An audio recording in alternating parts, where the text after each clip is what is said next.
Sa nakaraang video ay natapos tayo kung saan ay matapos na kontrolin ni Xian Yuhun ang mga yelo sa itaas ng kuweba at gawing mga korteng espada gamit ang kanyang Void Capture, ay mabilis na inatake niya ang lahat ng mga miyembro ng Supreme Saber of Six Martial Arts Sect na nasa lugar.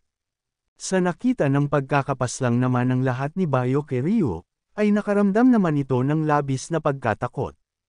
Nang bigla na lamang na nagtungo ang ating bida sa kanyang harapan, at ginamit ang kanyang Void Capture Technique, upang magawang mapalapit si Byakuya Ryu at bigyan ng malakas na sampal. Ngunit habang ginagawa naman ito ng ating bida, ay hindi naman tumigil ang master sa ginagawa nitong paghingi ng tawad kay Xian Yuhun. Hindi naman makapaniwala ang dalawa nitong kasama na mga master ng Supreme Saber of Six Martial Arts Sect at walang kahit na anong magawa sa mga nangyayari kung hindi ang manood na lamang. Nang bigla naman na muling ginamit ng ating bida ang kanyang Void Capture upang kontrolin ang sandata nito. Kaya naman matapos ay ipinang-atake niya ito sa kanya habang humihingi ng tulong si Byakuya Ryu sa kanyang mga kasama, ngunit hindi na siya natulungan pa ng mga ito dahil sa matagumpay nang napaslang siya ni Xian Yuhun, at nang matapos na gawin ito ay agad naman siyang inihagis ng ating bida sa di kalayuan. Nang bigla naman na napansin nito na mayroon pang natitira sa paligid, kaya naman nang lingunin niya ang dalawa, ay nakaramdam naman ng labis na pagkatakot ang mga ito dahil sa nakakatakot na presensyang ipinalalabas ni Xian Yuhun, at hindi nila mapigilan na mapasabi sa kanilang mga sarili, na ang pinuno ng demonic cult na si Xian Yuhun, ay totoong isang nakakatakot na halimaw. Matapos ay nagpatuloy naman si Xian Yuhun sa kanyang ginagawang pagsalakay ng mga espadang gawa sa yelo, upang ang lahat ay tumakbo ng mabilis at sumigaw habang humihingi ng tulong. Dahil sa mga pag-atake ng mga espadang yelo sa paligid, ay pilit naman na sinasalag ito ng isang master ng Supreme Saber of Six Martial Arts Sect, at galit na tinatawag ang isa nitong kasama na kung bakit ito lumalayo, at agad napuntahan ang napinsalang Massacre Blade Sect Leader, ngunit laking gulat niya nang biglaan na lamang itong tinamaan sa kanyang ulo ng mga pag-atake. Sa nangyari ay naiinis na napapasabi ito sa kanyang sarili na halos 30 sa kanila ang nagawa ng mapaslang, at kung hindi sila maalam patungkol sa paggamit ng Ice Swords, ay kanina pa sana ay wala na sila. Nang may napansin naman siyang kakaiba, dahil kahit nakitang-kita kung gaano itong nagagalit dahil sa ibinigay na utos ng kanyang kasamahan sa dati nilang pinuno sa demonic cult, ang Supreme Heavenly Demon na si Xian Inji, ay hindi pa din ito ginagamit ang kanyang malakas na atake na Heavenly Flash. Sa kabilang banda naman ay habang patuloy sa pagsalag ang isa pang master ng Supreme Saber of Six Martial Arts Sect, ay naiinis din itong napapasabi na sa ganitong kalagayan nila, ay tiyak na ang kanilang katapusan, matapos ay napapikit na lamang ito dahil sa alam niya na tatamaan siya ng paparating na pag-atake. Nang bigla naman itong napadilat at nagtataka dahil sa buhay pa siya, dahil inaasahan niya na magagawang matanggalan siya ng kanyang ulo sa pag-atakeng papalapit sa kanya kanina, kaya naman ay bakit buhay pa siya. Nang napansin naman niya na walang kahit na anong bakas mula sa itaas ng kuweba at sa mga pader, at napasabi na mukhang ginagamit ng halimaw na ito ang Ice Swords para sa kanyang Chi Sword Control, upang hindi magawang maapektuhan ang kuweba na ito sa mga impact ng kanyang mga pag-atake. Sa kinaroroonan naman ni Xian Yuhun ay binabalaan siya ng nanomachine na ang kuwebang ito ay nasa hindi na magandang kondisyon, at malaki ang tiyansa na mawasak ang buong lugar na ito. Dahil dito ay napasabi naman ang ating bida sa kanyang isip na sa hindi kalayuan sa bandang silangan ng lugar na ito ay isang lawa, at kung ang kuwebang ito ay magigiba, ay ang kanyang mga Six Swords Troop at maging ang kanyang lolo ay mamamatay. Nang bigla naman itong napatigil sa kanyang pag-iisip dahil sa malakas na tunog na nagmula sa kanyang likudan, at napatanong kung sinusubukan ba ng isang iyon na paghuhuan ang kuwebang ito, nang bigla naman na nagsalita ang system at sinabi na ang pader ay nagawang atakihin, at ang tiyansa ng pagguho ng lugar ay mas tumaas pa. Dahil dito ay agad naman niyang inutusan ng nanomachine na i-activate ang kanyang focus target mode, na agad naman itong sinunod. Ngunit bigla naman na sumugod ang isang master ng Supreme Saber of Six Martial Arts Sect kasama ng iba pa, at sinasabi na madali na lamang para sa kanila ang magawang mapahinto ang pag-atake nito dahil sa alam nila kung saan siya aatake, kaya naman ay pipigilan nila si Xian Yuhun sa pamamagitan ng pagwasak ng mga pader sa lugar.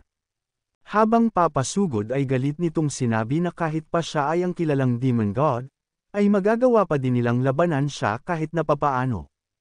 Nang naghanda naman ang ating bida sa kanyang gagawing pag-atake, ay gulat naman na napapatanong ang papasugod na master kung ang ginawa ba nito ay ang formless sword. Matapos ay sa isang pagkilos ni Xian Yuhun ay ang lahat ay nagkapira-piraso dahil sa mga tumamang pag-atake sa kanila. Sa kabilang banda naman ay malakas na sinasabi ng isa pang master na kung ito ay ang kanilang magiging libingan, ay kung ganon ay isasama nila ang ating bida patungo sa impyerno, ngunit bago pa niya magawa ang atakihin ang pader ay mabilis naman siyang hinati sa dalawa ni Xian Yuhun, at matagumpay na napaslang. Matapos ay sinabihan ito ng ating bida na ngayon ay maaari na niyang sabihin ang mga sinasabi nito sa impyerno nang hindi siya kasama, nang bigla naman na mabilis na umatake ang Massacre Blade Master, at matagumpay na nakapagbigay ng malakas na pagkakapinsala sa pader, upang tuluyan ng damaloy ang tubig mula sa malaking lawa, at mapahinto ang ating bida. Masayang napasabi naman ng isang master na ngayon ay ito na ang kanyang katapusan, at sabay silang dalawa na malulunod sa lugar na ito ng magkasama. Ipagpapatuloy pa sana nito ang kanyang mga kaiabangan nang bigla naman siyang binagsakan ng malaking bato sa kanyang ulo, at di kalaunan ay nagawang mapisa na parang isang kuto, nang bigla naman na sinabihan ng system ang ating bida at sinabi na naabot na ng kuwebang ito ang kanyang limitasyon, at hindi na din magtatagal ay guguho na ang buong lugar na ito. Pero bago yan, ay nais ko muna kayong ipakilala sa isang investment site na kung saan ay kikita ka ng passive income sa loob ng 60 araw. Sa halagang 300 ay maaari ka nang magkaroon ng passive income na 126, at ito ay sa loob ng 2 buwan, araw-araw, safe, legit, kayang ito at subok ko na mismo, although garantisado, kaya naman kesa ipang scatter mo yan bakit hindi mo na lang i-invest, sure 10 times pa ang panalo, kaya naman kung interesado ka ay ilalagay ko na lang sa description at comment section ng link. Maraming salamat. Makalipas naman ng ilang sandali matapos ng naganap na pakikipaglaban ng ating bida, ay agad naman na nagtungo sa kanya ang mga kasama nito at tinatanong siya na kung ayos lamang ba ito, ngunit namangha naman sila sa kanilang nakita, dahil sa nagawang maipagyelo ng ating bida ang malaking parte ng itaas ng kuweba.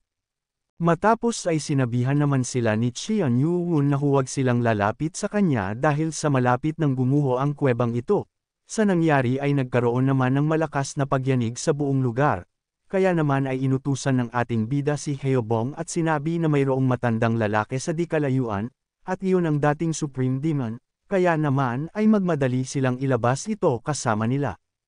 Nag-aalala naman na napapatanong si Moon Gyu kung papaano naman siya, masaya naman siyang sinagot ng ating bida at sinabi na magagawa naman niyang makalabas sa lugar na ito kasama ng Essence Core kapag nagawa na nilang makalabas. Ngunit sa ngayon ay hindi pa niya magagawang makalabas hanggat nandito pa din sila. Sa nangyari ay napasabi naman dito si Heobong na tama ang kanilang Demon Lord dahil sa magiging sagabal lamang sila kung mananatili pa din sila sa lugar na ito, kaya naman ay sinabihan nito ang lahat na narinig naman nila ang sinabi ng kanilang Demon Lord, kaya naman ay kailangan na nilang umalis sa lugar na ito hanggat maari, na sinang-ayunan naman ng lahat. Bago umalis ay nag-aalala naman na napasabi si Moon Gyu sa ating bida na kailangan niyang makabalik kaagad ng ligtas, napakyut naman nitong sinang-ayunan. Matapos na makaalis ng mga kasamahan niya ay napasabi ito sa kanyang isip, na ngayon ay wala nang kung ano ang kailangan niyang alalahanin, kaya naman matapos na pagmasdan ang paligid, ay tinanong nito ang nanomachine kung nagagawa ba nitong maramdaman ang pressure ng tubig sa malapit, at kung ganun nga ay gaano katagal sa tingin niya na magagawa nitong pigilan ito gamit ang ganito kakapal na yelo. Sinabihan naman siya ng system na 15 minuto ang kanyang natitirang limit, kaya naman ay ang suhestyon nito ay kailangan niyang makalabas bago pa mawasak ang mga pader sa paligid. Kaya naman dahil dito ay napasabi naman ang ating bida na sapat na ang oras na iyon para sa kanya, dahil tanging 10 minuto lamang ang kakailanganin niya bago umalis. Matapos na makarating sa di kalayuan, ay napasabi naman si Xian Yuhun na mukhang sa ilalim ng butas na ito naroroon ang hinahanap niya na Essence Core, kaya naman ay sa tingin niya ay kailangan na niyang makita ito, ngunit bigla naman siyang natigilan, dahil sa biglaang paglabas ng malakas na nilalang mula sa ibaba. Nang makita naman ito ng ating bida, ay nagsalita naman ito at sinabi na base sa mapatla nitong muka, sa matatalim na mga pagtitig, ay nakakasigurado ito, na siya na nga ang tinatawag nila na Demon God. Kung nais mo na masubaybayan ang mainit-init na kabanata ay yupon lang ang notification bell pagkatapos mo na mag-subscribe.